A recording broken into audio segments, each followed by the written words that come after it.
self-driving cars safely. First, I want to talk to you guys about the journey it takes to get to full self-driving. There's a lot of AI that you need to build self-driving technology, and to do it safely requires a lot of expertise from cloud to car. So first, deep learning really started with AlexNet a little over 10 years ago. And what we did was, researchers built a convolutional neural network, trained it on GPUs with a lot of data, and they realized you could do really good image classification with these networks. And then a lot of research focus and developer focus moved to understanding the world with perception. So we went a little bit multimodal. It was no longer just images. You added sort of audio and text, and you actually had the ability to have a world model of what you were seeing and understand it. So a lot of enhancement in perception.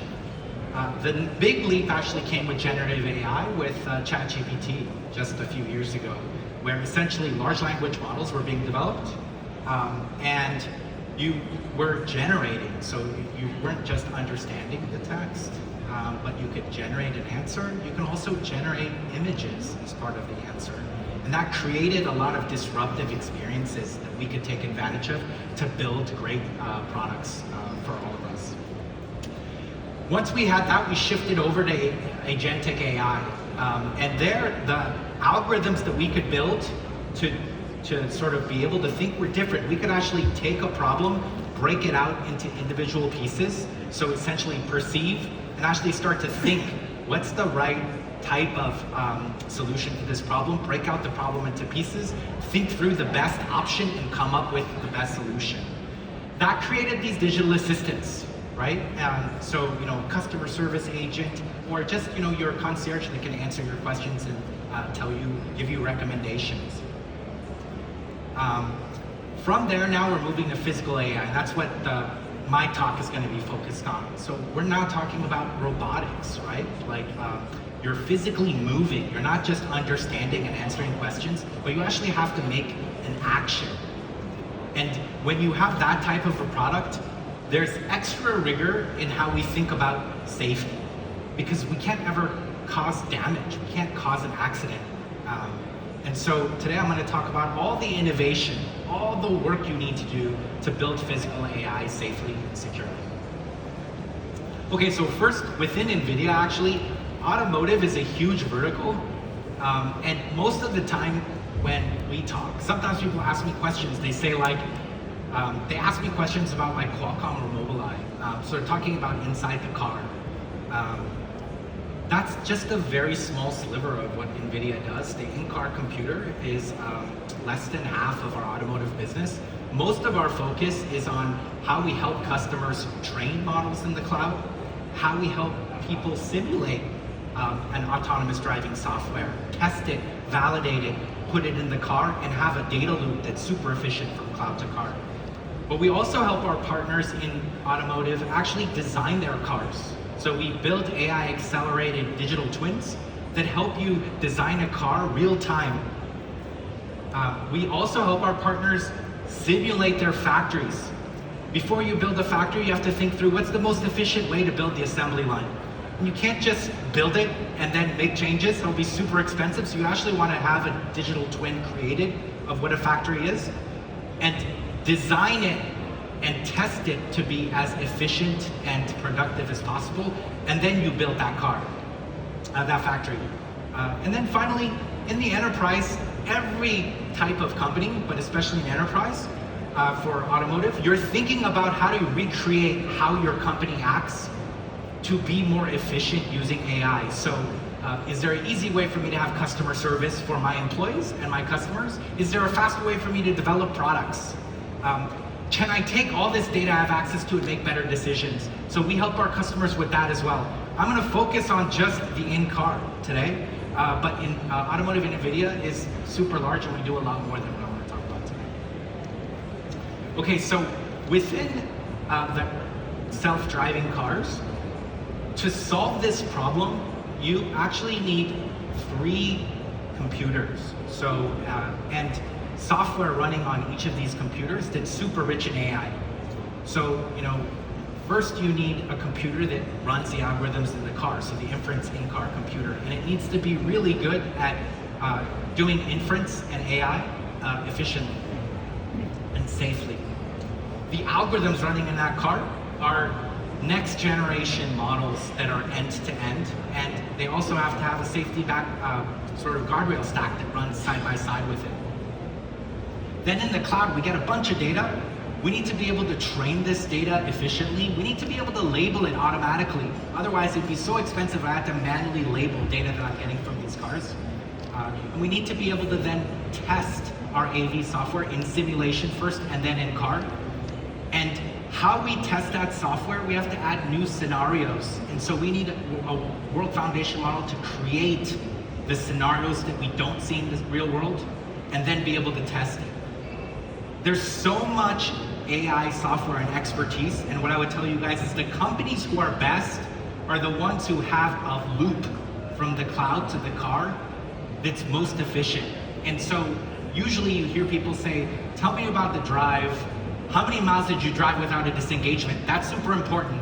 But key metrics should actually be, how long did it take us to take this data and process it?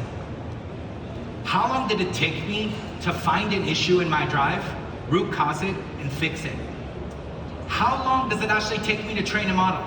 I have data, how long does it take me to train the model? Those are actually important metrics to tell you how good your AV team is, AV as an autonomous driving team is, to be able to build safe autonomous driving products. So, I want to talk about long tails because this is the essence of why autonomous driving is super hard. You can't actually come across real world data that is reflective of every type of corner case that you're gonna see. It's just too rare. It just really is. Like, maybe I've seen someone's suitcase that fell on the road, and I needed to know how to handle that if I had a self-driving car, but maybe someone else had a different random scenario. There's a mattress, certain type of animal, or sometimes cars have a bunch of things on the top of them and it actually doesn't look like a car. You need to be able to recognize all of this, and saying that I'm just gonna have that data in the real world is absolutely not possible. It'll be way too costly to get enough real world data to cover all these long tails. And then it's not just that scenario, but you need that scenario with infinite variety. You need it at night, you need it in snow, you need it when it's cloudy, you need it when it's raining, you need so many scenarios. Real world data doesn't handle it. So actually, if you want to have a data strategy, you need to actually have 3 core pieces of technology. When you have cars that are in production on the road, you need to have special AI software in the car that takes those long tail events that you come across and captures it in the car so you can send it in the cloud. And that's AI, because if I took all the data that my fleet of cars was collecting, it would be way too costly. I actually need to take a fraction of a percent of data. But when it's a long tail type of scenario, you want to capture it, you want to send it to the cloud.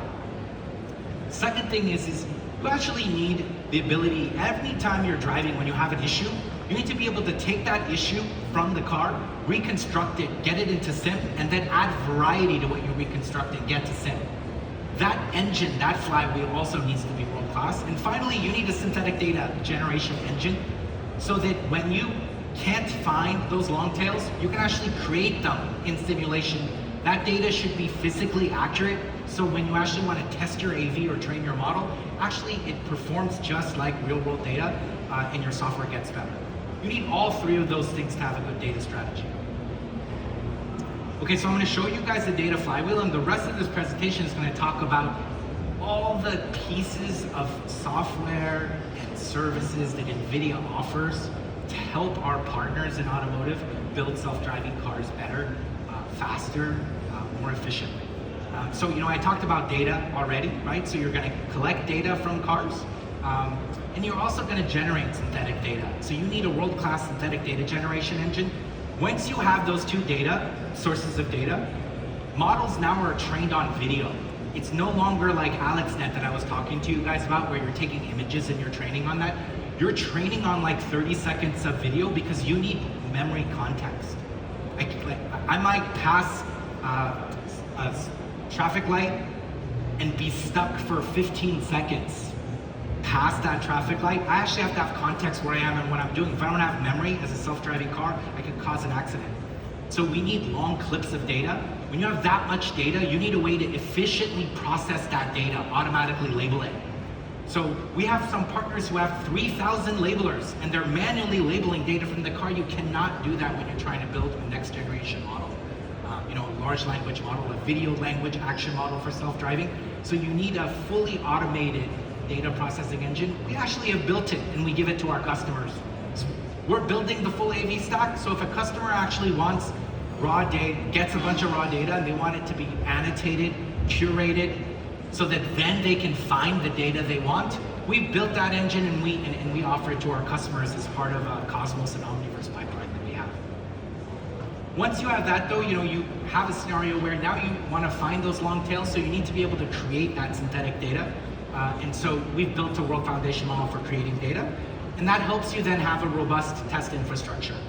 So I'm going to go through all of these in detail, and then of course you put it in the car, and you need to make sure the in-car computer is super high performance and safe, so that we never make a unsafe decision. Okay, so the first thing that we do, which is super helpful, is we have a model that we have built. It's a world foundation model called Cosmos Predict. What does this do? It takes sensor input in from the car, camera as an example, or LiDAR or text, and it actually generates the trajectory output of the car, and it's also generating trajectory output of all the other actors on the road. That is the essence of what a world foundation model is, right? It takes all the input and it says, this is the safest action for the car to take. So we give this to our partners, open source, and our partners can then take that source code, fine tune it on their own data. So essentially do post-training on that data, and then they can optimize it on the computer they have on their choice. In addition to that, so that model can run on the cloud. You can train it on the cloud. It also runs in the car. Cosmos Transfer is another model that we've created that's also available in open source that essentially lets you take all the sensor inputs from the car, the camera, the LiDAR. You can also take map information that you have from the car, semantic map information, and you can use that to actually create the data in sim that is photorealistic. It's essentially exactly the real data that you captured. And then you can take that photorealistic video and then you can give it, you can permutate it. You could say, you know what, give me that scene, but at night. Give me that scene when it's snowing, when it's raining. Now you have the ability to capture these scenarios that are super rare and actually add those, the other part of it, which is, could be a hard scenario, but then what about at night? What about when it's snowing? Cosmos Transfer lets you do that. So now you can take limited data that you captured in the real world and generate much more with more variety that you need to build a safe AV. Cosmos Reason is another super important model. So you remember I talked to you guys about generative AI, agentic AI, and I said agentic AI gives you the ability to reason. It breaks apart a problem into multiple steps, and it actually reasons through what's the best action I can take of these multiple possibilities. It's essentially like doing math. You break it into its numerous pieces, you think through what's the best way to solve it, and then you solve it. You need a reasoning model. You need a vision language action model that has chain of thought reasoning.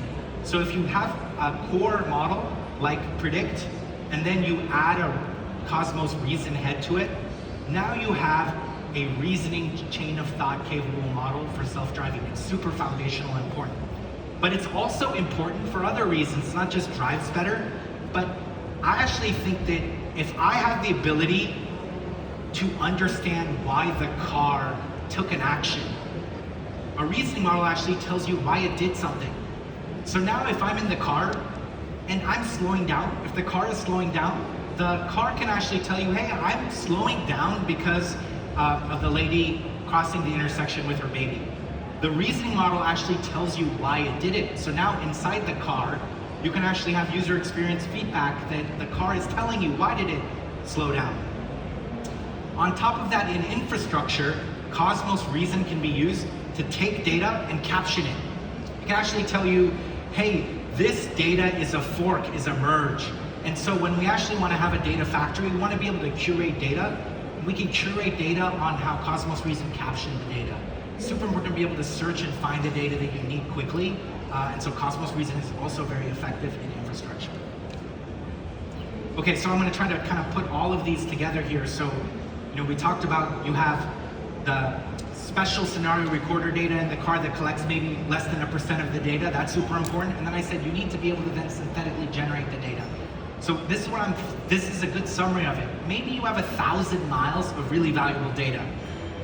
But then what you want to do is you want to take the scenarios that you've captured from real life and you want to do behavior permutations.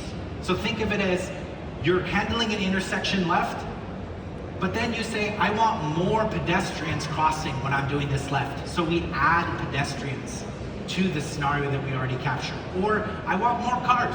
I actually want it to be more congested in this scenario. So the core data set that we had, we've just amplified it with more variety. That's super critical to have autonomous driving software that can always be safe. Then sometimes we actually want, it's not we're adding behaviors, we want to add something to what we captured. So for example, we might say, I want to add a certain kind of truck to this intersection because I want to see how I can go around this truck. I want to actually add a parked car on the road and I want to see if I can nudge around the parked car. Well, a really world-class synthetic data generation engine can also do that, and we have that capability. We give it to our partners. Then you have Cosmos permutations, which I talked about earlier. It's Cosmos transfer. We have these scenes, we've permutated the behaviors, we've permutated the type of actors on the road, and then we say, now let's do it for night, let's do it with snow, let's do it with rain. So essentially now, somehow we took 1,000 hours of really valuable data and we've turned it into 1 million hours of really valuable data. And then you start to feel like your AV is super intelligent. Now when you take that, it's super important, but also you also need that reasoning model. Why is the reasoning model important that I just talked about in the previous slide? A reasoning model thinks of what it's seen, and it actually can make an intelligent decision even if it never saw it. You also need that because even with the synthetic data generation pipeline I talked about, you can't always handle everything, so you need a reasoning model in your self-driving car as well. Okay, I kind of talked to you guys about this before, but you're going to have all this data. You need to be able to intelligently query it and search it. So you actually need a world foundation model. You need an intelligent model that can look at a video and actually find you exactly what you want. Our AV engineers have a problem on a fork or a merge. You know what they do? They say, show me all the scenes with fork merges with like this kind of situation.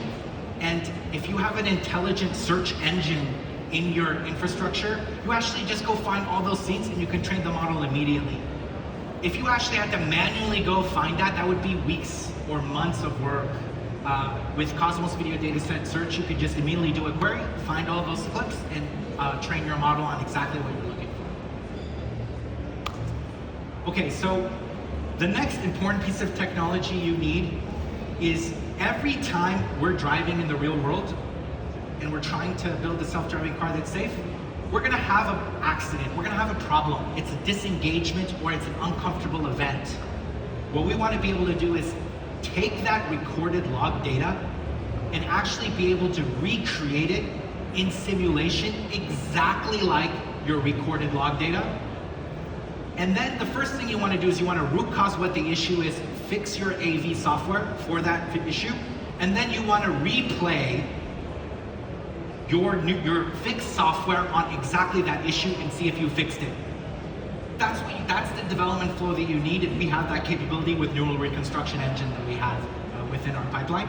And then with what we talked about earlier, you can then take that scenario that you failed and you can amplify it with the synthetic data generation that we talked about. So this actually kind of shows you what we do and what every autonomous driving company needs to do. You have an issue, and you capture that log, you take it into sim and you reconstruct it. And now it's running in sim. When we say sensor RTX, we've recreated that virtual car, it's running in sim. and I actually now have a fixed software for that issue. I test it, and I can immediately say, I've now fixed that issue, and I've proven it, not just in exactly the scenario I failed, but I've added permutations. And we passed all those permutations as well. Okay, so we talked about all the things in infrastructure, the cloud computer and the simulation computer that you need to do. But in the car, the model also needs to be state-of-the-art, and the models that you used to have in cars is completely being rewritten. Almost every car on the road today is using classical style DNNs. BEV transformers, fusion stack, planning stack. That's the way self-driving cars were architected for the last 5 years. The only exception to this is Tesla, which has an end-to-end model, and some companies in China today. So on the road today, these are the only examples of people using state-of-the-art AI in their cars. And that's why their cars actually drive the best. But you can't build that kind of software with chain of thought reasoning that we were talking about unless you have that infrastructure.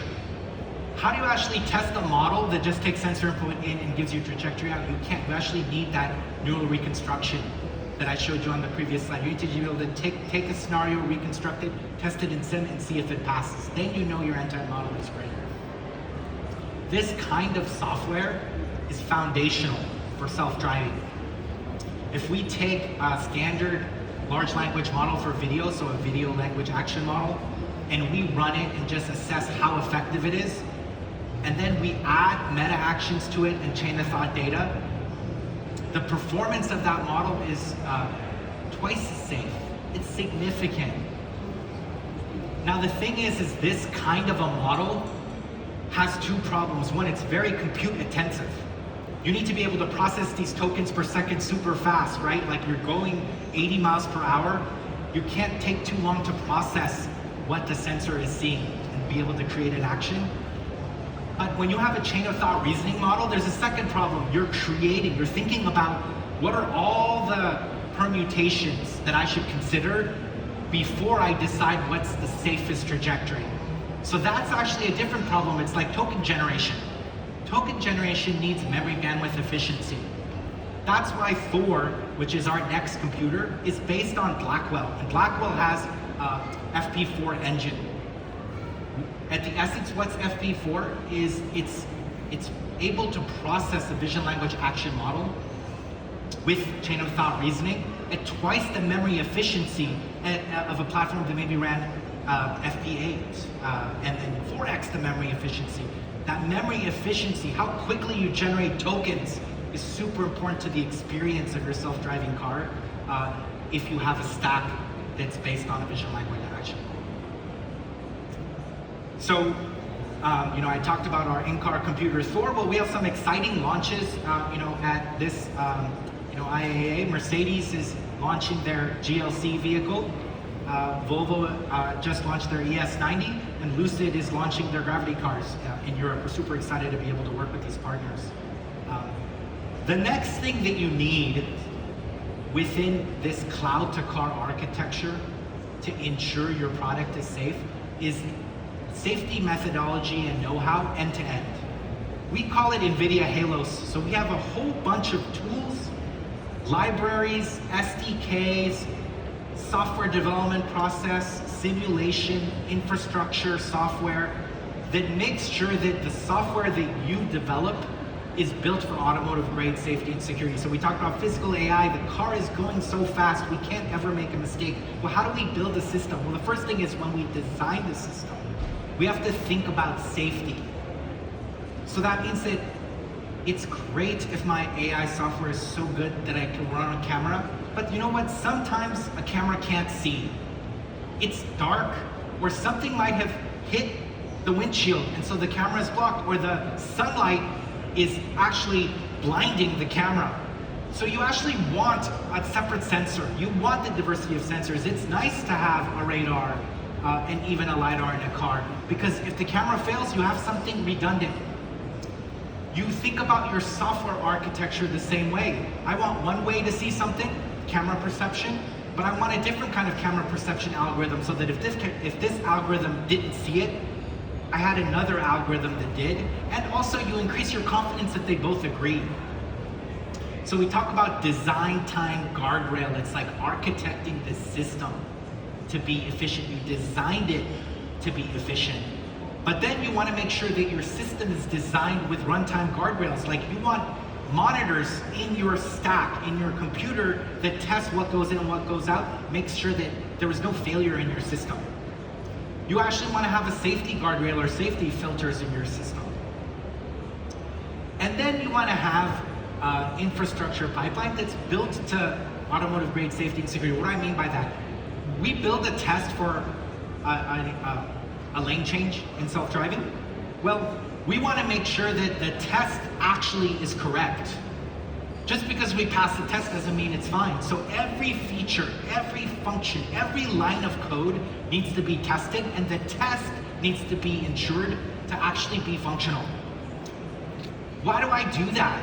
It's so much work. It's because we don't ever want to cause an accident. The investment in safety for autonomous driving is significant. NVIDIA alone has spent 15,000 man-years of engineers to be able to build this Halos methodologies and tools. And then we help our partners. We have all this learning and know-how. We give them the tools, we give them know-how, and we can actually assess what they did and give them feedback. Actually, NVIDIA now is licensed and certified to assess a partner stack. So just like TUVIS in Europe, NVIDIA actually has the know-how and the expertise to be able to say, I looked at how you built your self-driving code, and let me tell you how you should do it differently. Okay, so I'm also just want to say I'm super proud of one work our team did. We launched 3-4 months ago a functionally safe level 2+ stack that launched in Germany on Mercedes-Benz cars, and this stack will go worldwide. It's a huge body of work. Only Tesla has a stack that can drive any address to any address worldwide, other than NVIDIA. Super proud of that work. And then finally, the automotive ecosystem. We work with every automotive company. Everyone, and the reason is we work in the cloud, in simulation, and in car.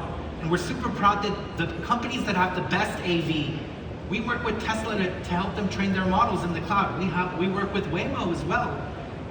We work with all the China NEVs, both in the car, in simulation, and in the cloud. But it's not just the OEMs, it's the software vendors. It's the ISVs. We take our software platform, we give it to the whole ecosystem, and then they can take that know-how and give it to their customers and partners. So we're super proud of the work, and thank you so much for your time.